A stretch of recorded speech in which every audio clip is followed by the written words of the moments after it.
Welcome to Resilient Science, a show where we spend an inconclusive amount of time each week trying to better understand a topic around hockey, rehab, and the science behind it.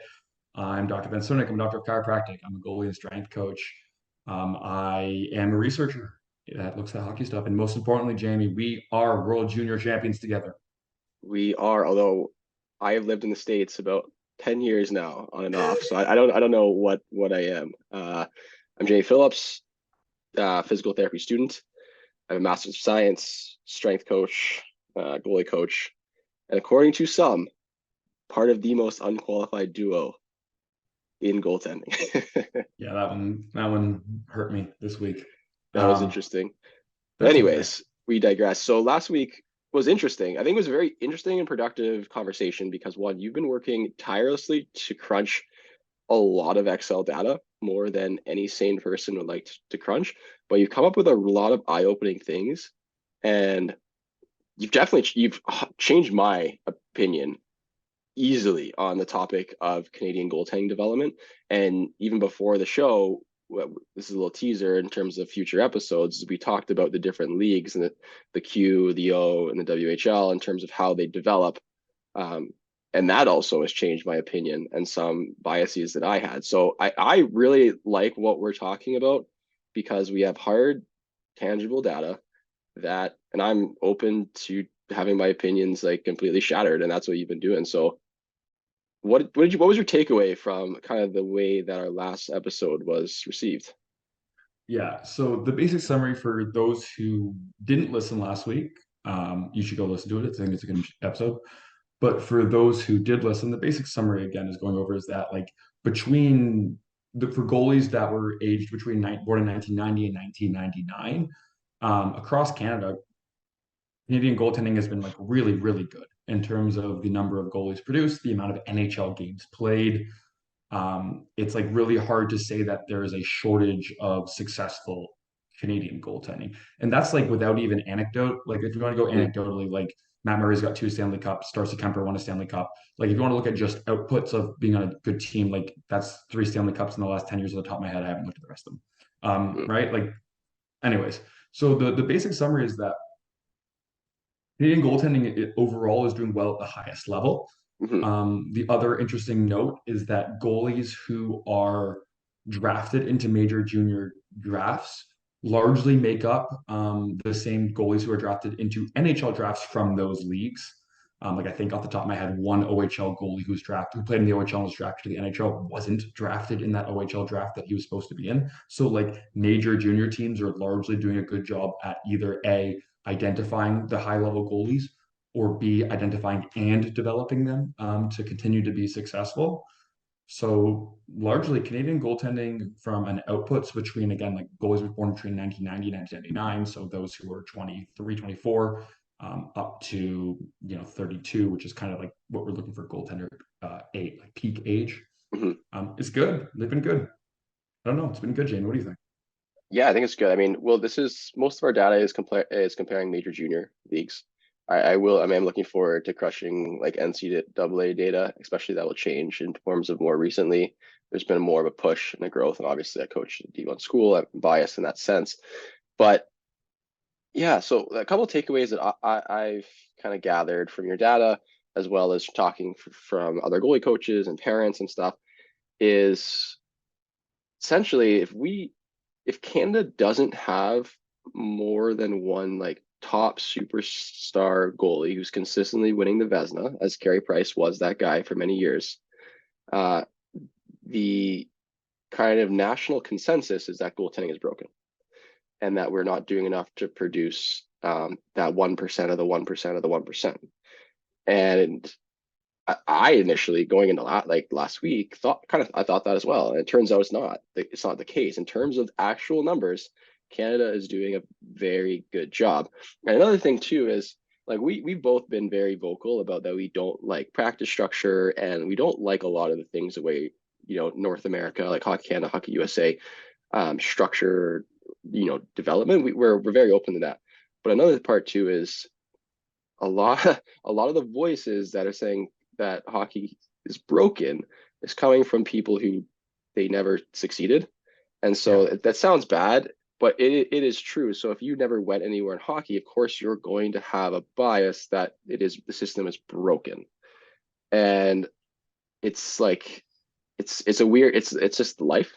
Yeah. That's the way life is, and we're always prone to our own biases. But you know, and you can dent this deeper, but there are goalies that have played over 200 major junior games in the last 5 years that no longer play hockey. So it's important that for those listening, those parents and goalies, like you have to try to look at it from as unbiased of a lens as possible. And that is a very challenging thing because Oh my we're God, yeah. human. Yeah. Yeah. So like that's like where the big divide becomes, right? Where it's like I think we can say two things are true at the same time, right? We can say Mhm. that there's lots of ways we can make minor hockey better. To try and do that really hard, right? Like it's a lot of pieces that are in play. There's a lot of history.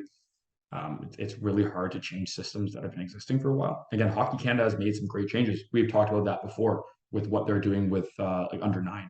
You can Mhm. go check it out in a previous episode. We're huge fans of the way they're changing hockey for younger kids.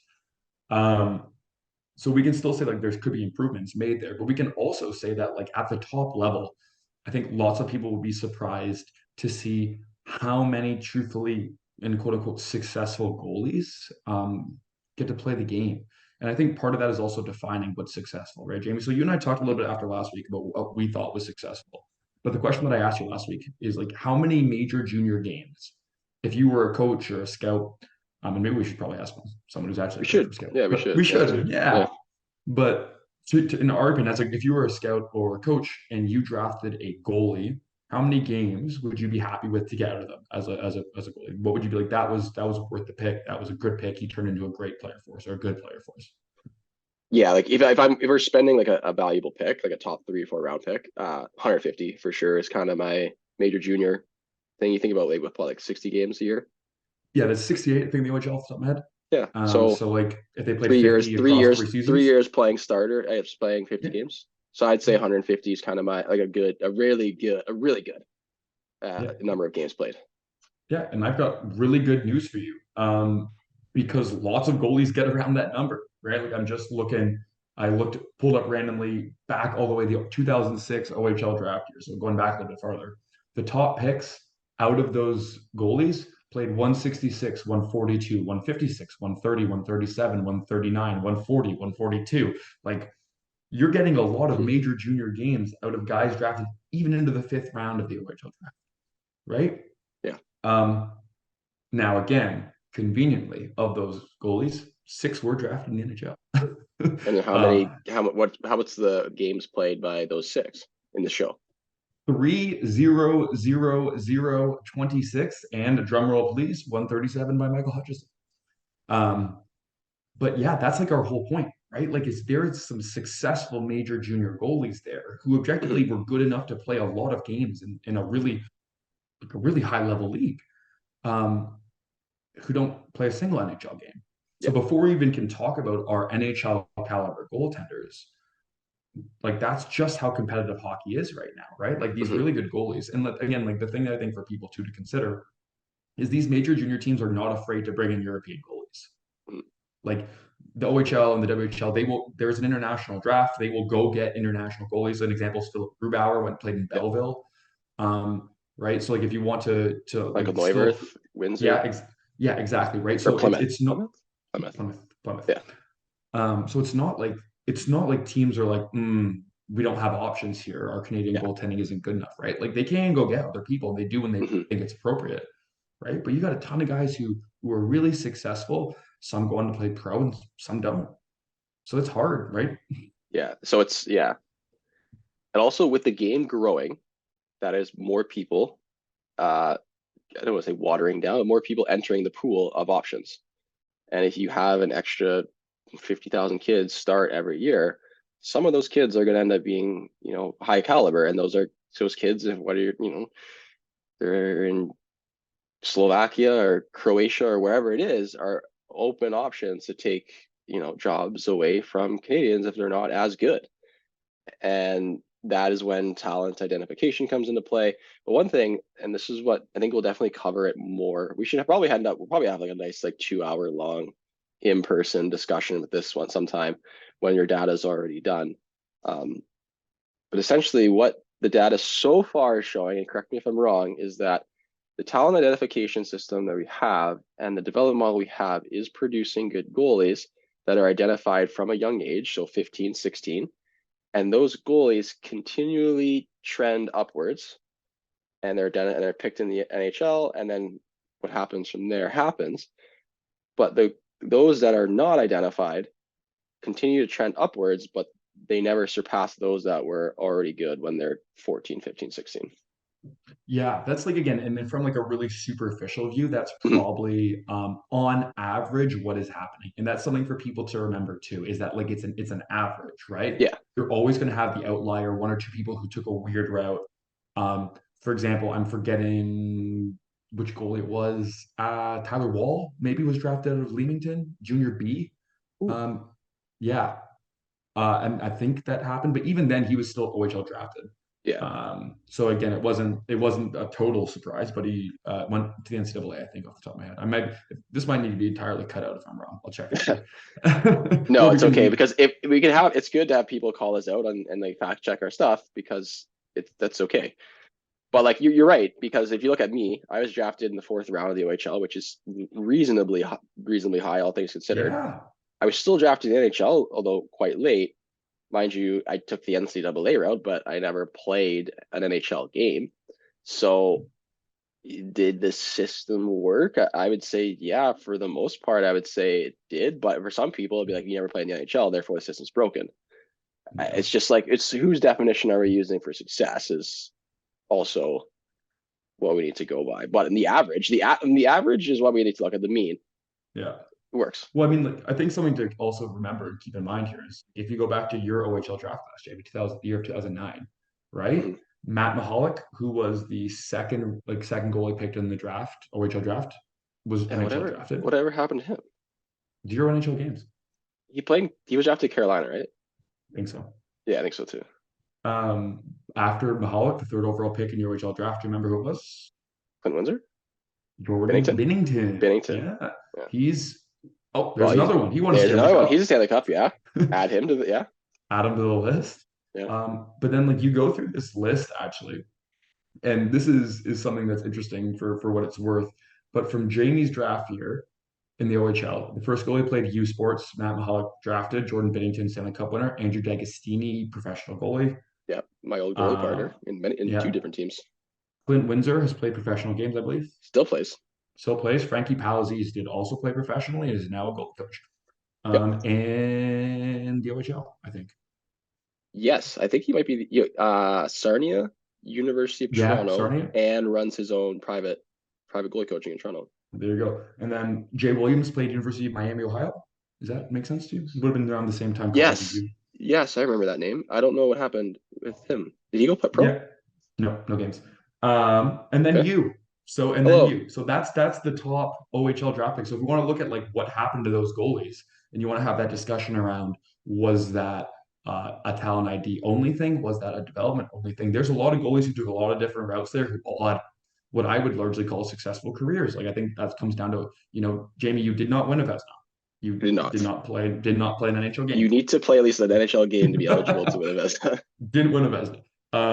But I think it's a disservice to look at your career and be like that wasn't successful. Like I think it was. Yeah, So I don't think it was not successful. It wasn't what I wanted. It didn't go as yeah, well as but I planned, but all things considered, it was pretty good. look, you get to play a whole bunch of AHL games. I Yeah. will call you a success because again, let's go back to how many guys don't get drafted in the OHL, don't play an OHL game, don't play a NCAA game. Yeah. There's a lot. So the point being here, right? Like just your draft year alone, but you know what I mean? Like that's good. Those are good results. Yeah. Having four NHL draft picks again, out of that, like if you're only hitting on one and we're calling that Jordan Binnington there, like that is still a successful draft class for how small that There was a pool of Stanley Cup NHL goalies champion is. in that draft class. That's pretty Yeah, good. yeah, yeah, right. Like Yeah. I think if you look at and that's again a single league, right? That's just the OHL, right? And so I think that again, and so this is the question becomes out of this, like, are these results despite the system that exists, or is it like, like, do people persist regardless of what the system is? Yes, they always will. Like, Mhm, like, you know what I mean? Like, if the circumstances allow themselves, like, people will get access to resources and make things work, even if like a lot of the environments out to get them in some ways are not advantageous to them. mhm. Uh, but like the point being is like I think we're just missing the mark of like where the pipeline is coming through. Like I think the pipeline's working. Like I think that's where we're at, right? Like It's it's so weird because I don't even know how to, because before this I would have said yes, Canadian development goaltending is broken and we're not producing blah blah blah. But now that we have the actual evidence and my opinions change, I don't know why the discourse is as loud as it is. Now I get people are unhappy with some of the way the development structure works. I'm unhappy with it, and I don't like sure, it for goalies that I coach and myself, like going back, I don't know, when you were in 16 minor hockey, years. yeah, yeah, Yeah, exactly. like definitely there's a lot of things that I don't like about it. And then when I work with like yeah, Scandinavian European goalies and I talk to them about their system, I'm like, "Ah, I like that way more."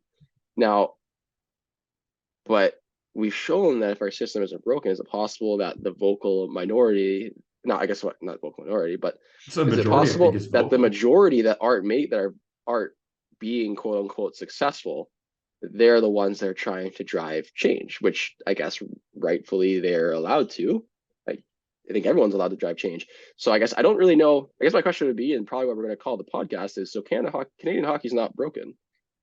Now what? Yeah, yeah. So what's the next step? I think someone made a really good comment on the episode from last week where they said, yeah, that makes sense. Like their initial reaction was like, yeah, that this makes sense. Actually, maybe it's a little better than I thought. But they're like, will it still stay the same in like 5, 8 years? Like, is there a shortage of goaltending in minor hockey now that will lead to some issues down the line? And I think truthfully, and this is what I said back to them as well. I said, I think truthfully, I don't think it affects the top end, No. right? Because again, the people, this is just a fact, and this is like really hard to hear, but the people who are successful as goalies have significant access to resources, right? Like you and Yes, I and we've trained talked it. about this. Yeah. Yeah, like you have private goalie coaching, you do goalie camps, you Mhm, play for an expensive rep team. mhm. Like all those things already have to happen for you to have a chance, right? Although to be Honestly. fair, the Welland Tigers versus the Toronto Marlies in terms of budget, a little different. But it's true. It is. And hockey is one of those sports, same with golf and like equestrian and polo, like that requires access to resources. And so those that can afford or that afford a lot of advantages are tend to be more successful. And that's just like that in every part of life. Now, do we, as beneficiaries of this system, I can definitely say that I don't agree that that's the way the system should be. But and I was thinking about this actually, like the other day when I was stuck in a snowstorm driving, my 8 hour drive turned into a quick 13-hour drive. Um, Yeah. is if because I was listening to the games on the radio, if Hockey Canada and the Canadian people and the Canadian government, whatever, are truly invested in developing hockey, then Canadian tax dollars will have to go towards making the game accessible for everybody, lowering the price of ice, hiring coaches that are legit government employees. And so Yeah. it goes back to almost like I guess it used to be that way in more of the Soviet era when everyone was flexing their muscles in the Cold War for dominance. But it has to go back to a similar structure of where sport and hockey specifically is a government funded or at least like a majority or a large chunk funded to make hockey an accessible thing where there are regulators who will come in and stop the coaches being paid 100K under the table and there might have to be a new system like put up, and this is like us kind of spitballing, but that's the only way that I can see any real changes being made because like you said at the top end those goalies are going to persist. Will there be Yeah. a larger number of goalies either not participating or not being quote unquote successful? I don't know. Yeah. I really don't know. Who knows? You don't Yeah, know, right? Like we'll find out in 10 years, right? we, Seriously, we will like we'll find find. out. Yeah, And and we never know, maybe nothing changes. And maybe literally yeah. nothing changes. But if Canada wants to change, Hmm. the only way to successfully do it is to have government money, which means tax dollars. This is always fun, and this is not the hockey geopolitics podcast, Mhm. but the two things people want most from uh their government is one, better social services, and two, less taxes. So, So, um, and those things definitely do not butt heads. though, yeah, those things are not in complete opposition to each other. But So this is not the hockey politics, hockey tax podcast. This is the Jamie. 2 weeks ago, Canadian goaltending was broken. yes. 4 days ago, Canadian goaltending found its answer. I heard that live on TV. Wait, someone actually said that? Yep, that was one of the announcers said when they were talking about how well Milic was playing, was that Canadian goaltending was in question, but they found their answer. Now, Jamie, Thomas Milic has been in the Canadian system for 4 years. Yeah, I think that we talked about that too. Is where someone, and this isn't us ragging him in any way. I mean, it's a No, very goodness very good goalie, gracious. Yeah, and he's let's make probably this going to have a about more successful career than myself and Ben. So it's like it's not like we're dogging him, but no. what is an underdog? Does he fit the caliber of someone that played U16, U17, U18, U20 nationally? Like, does that? Yes. So I guess like they're saying because he wasn't drafted, and majority of World Junior goalies that play and start are drafted.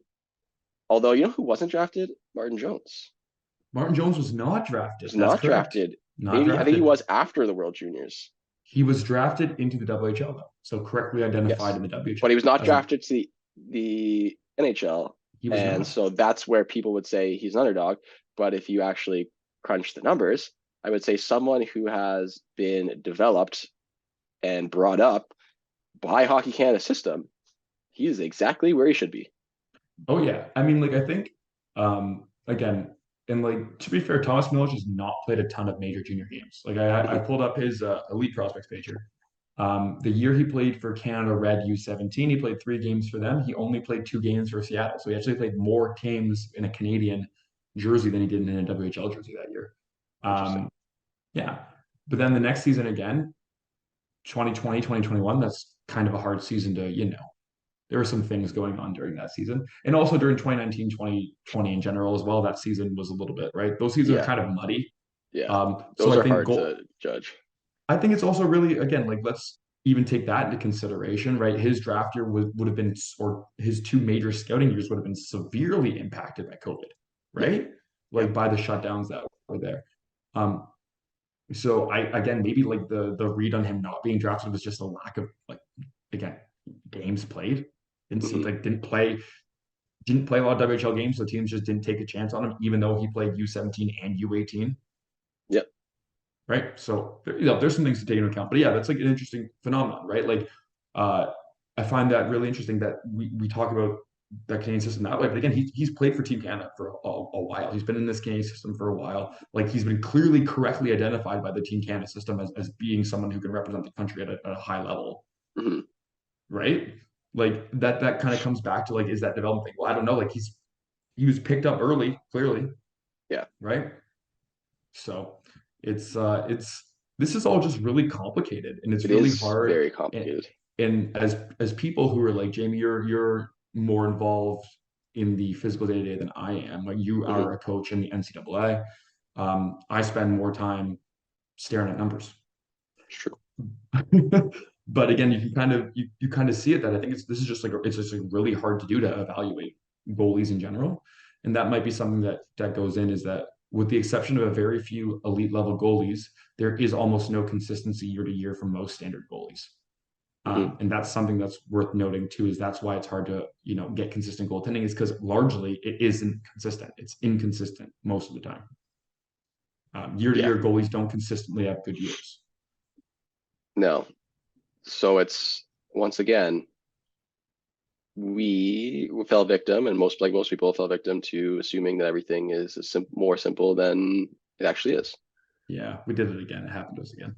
It happened to us again, but I still think, regardless of Canada winning the World Juniors and I like to hope that our Discord at least is, people talk. Hopefully some people, our last podcast was listened by quite a few people. So hopefully that was, was good. But I still think we should continue, although the system isn't broken, we should continue to push the system to operate Yeah. better. And that's And okay to have yeah. both of those. Yes. Yeah, and that's like that really should be the conclusion. Like the Yeah. media, I think that, and again, maybe the media is going to be different now that the Canadian team won, and maybe again we're just things just get spun up and created around the holidays time because people are off work and there's something to talk about. Um, but yeah, I think that's where we should kind of push forward here. I think we should Mhm. say that things are working Yeah. and we are consistently still producing or have consistently still produced really good goalies. And we can also like want better for the younger goalies that are playing right now too. Yeah. Right? I think Yeah. that's I think that's pretty fair. I think that's a good way to end. So we're as Ben continues to crunch the numbers, we'll continue to talk about this. I think next week we might talk about something else. But any questions, comments, let us know below whether this is on YouTube. We are now officially on Apple Podcasts. We Hey. everyone got Ben away from his Excel sheets and into the podcast world. So we put that up. And yeah, we're just happy that everyone's listening and it's starting to grow. We're getting a lot of really good feedback. Even the not so good feedback, we will still take it because at least it keeps us accountable, and we are always trying to use evidence as much as we can and try not to use opinion. And I think that's really, really important for hockey in general to have a lot more evidence and honesty. Yeah. Yeah. And to kind of wrap it off here, for anyone who made it this long, for everyone who's still listening, try to figure out for goalies born between 1990 and 1999, try and find the goalie with the most major junior games played. Because one, you'll be potentially surprised at who it is. And two, I think you'll be really surprised at just how many games it was. So go I have hunting. no Good idea. luck. Yeah, we talked about it before the show and you already forget. Yeah, Exactly. that makes it, that sounds so bad. Yeah. But again, and this is my fun fact. Again, without giving it away who it is, Mhm. like this person's career is awesome. Like the fact that they played this many games, like they are an absolute major junior warrior. Like to imagine trying to play that many games in that league, Mhm. I don't know, man. Like really impressive. Really impressive. All right. All right. Thanks everyone for Until next listening. time.